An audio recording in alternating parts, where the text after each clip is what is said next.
उनको समान करके रखते हैं, मगर ये दुर्भाग्य है हम इस मानव तन की महिमा को नहीं समझ पाते। तो कल आपने श्रीमद् भागवत महापुराण का महात्म्य श्रवण किया था। महात्म्य में 5 अध्यायों में महात्म्य की कथा थी और 1 अध्याय में विधि की चर्चा की गई थी। और कल विश्राम दिवस में आप कल के प्रथम दिन के विश्राम सत्र में आप श्रवण किए कि जब कथा का विश्राम हुआ, विधि गाई गई, तो वहां बड़े बड़े महापुरुष उस कथा सत्र में कीर्तन करके नृत्य करने लगे। उसमें कौन कौन थे भाई? प्रहलाद जी है, अर्जुन है, देवराज इंद्र है, उद्धव जी हैं, परमहंस सुखदेव हैं, शनकादि ऋषि हैं, स्वयं नारद जी हैं। और आज अगर हम कथा श्रवण करके हमारे हृदय में नृत्य का भाव जाग जाए तो इसमें आश्चर्य क्या है? क्यों? अरे हम भगवान के ही सामने नृत्य नहीं करेंगे तो बताइए फिर किसके सामने नृत्य करेंगे? तो कल कथा के समापन विश्राम दिवस में प्रथम दिवस की कथा में कहते हैं कोई ताली दे रहा है, देवराज इंद्र उस सभा में मृदंग बजा रहे हैं। वो स्वयं परमहंसदेव सुखदेव आलाप दे दे करके श्रीमद् भागवत का गायन कर रहे हैं। और शनकादि ऋषि बीच बीच में उस कीर्तन की शोभा बढ़े, कीर्तन करने वालों का भाव और ऊंचा उठे, इसके लिए वो बीच बीच में जयकार बोलते हैं, जय जय श्री राधे। चाहे रामायण की स्तुति हो, चाहे श्रीमद् भागवत की स्तुति हो, स्तुति में पहला शब्द जय ही आया। जब आपके मुख से भगवान का जयकारा प्रकट होता है तो ध्यान से सुने, करोड़ों जन्मों की पाप राशि जय शब्द के उद्घोष के साथ ही समाप्त हो जाती है। जय जय श्री राधे। तो कल प्रथम दिवस की कथा में हम सब ने बड़े भाव से महात्म्य की कथा को श्रवण किया था और इस कथा के मुख्य यजमान की भूमिका का निर्वहन वर्तमान में बड़े भाव के साथ जो इस यजमान की भूमिका को निर्वहन कर रहे हैं श्री सतीश जी शर्मा और उनकी सहकर्मी और उनका पूरा परिवार। इसी परिवार के संयोजन में आज हम द्वितीय दिवस के कथा सत्र में आगे बढ़ेंगे। आज हमारे जीवन का दूसरा दिवस महत्वपूर्ण है।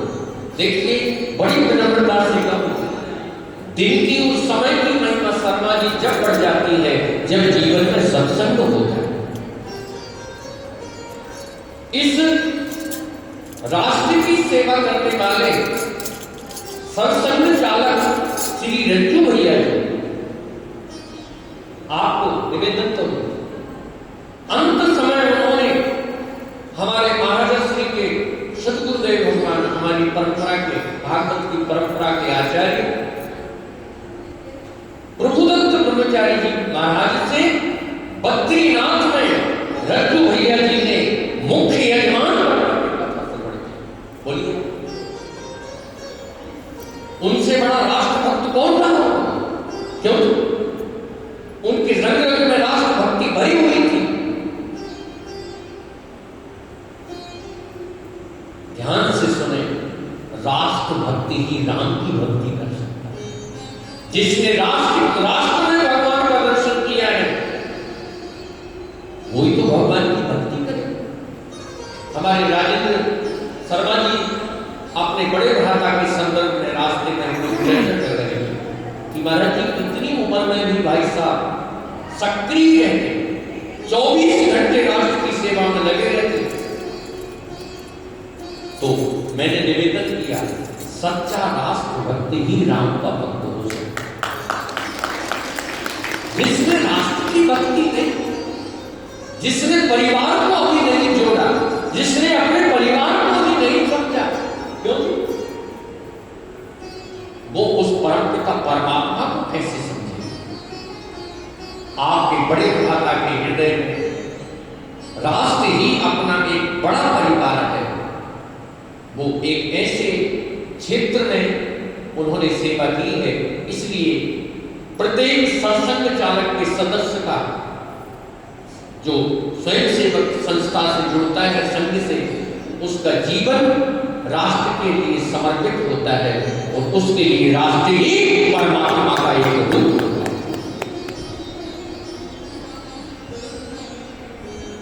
इतने बड़े राष्ट्र भक्त ने भी अंतिम समय में भगवान के गुणों का आश्रय लिया। तो हमारे यहाँ चीटी से लेकर के श्री हरि के गुणों की महिमा गाई गई है, तो हमारी भी महिमा होगी। हम मानव हैं, मानव की महिमा तो और भी है। दो की महिमा है, नर की और नारायण की। किस किस की महिमा है? नर की और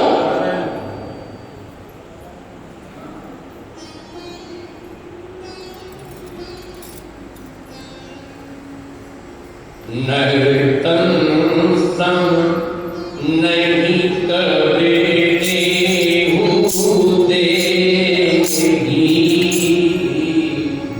नर्तन सम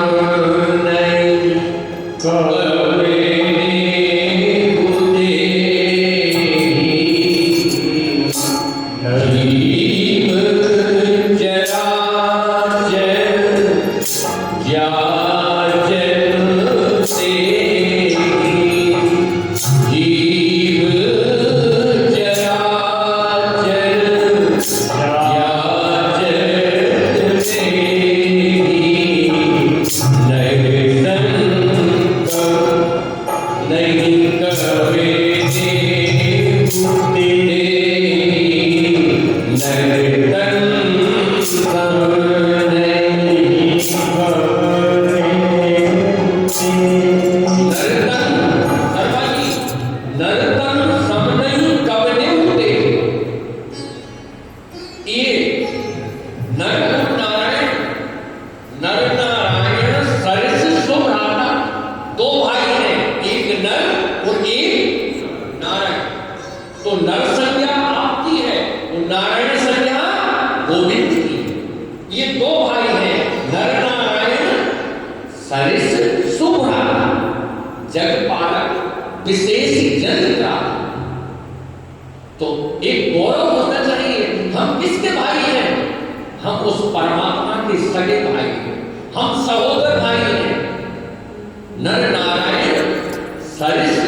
भागवत में राधा जी को स्मरण नहीं किया गया, नाम नहीं है।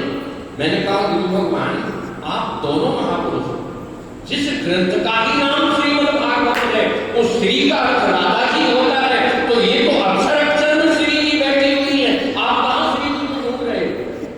कहां श्री जी नहीं है इसमें? बोलो।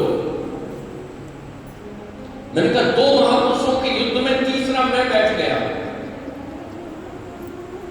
श्री शब्द की व्याख्या में एक बड़ा मोटा ग्रंथ भी लिखा जा सकता है, क्योंकि श्री अर्थात राधा जी, श्री अर्थात लक्ष्मी जी, श्री अर्थात पार्वती जी, श्री अर्थात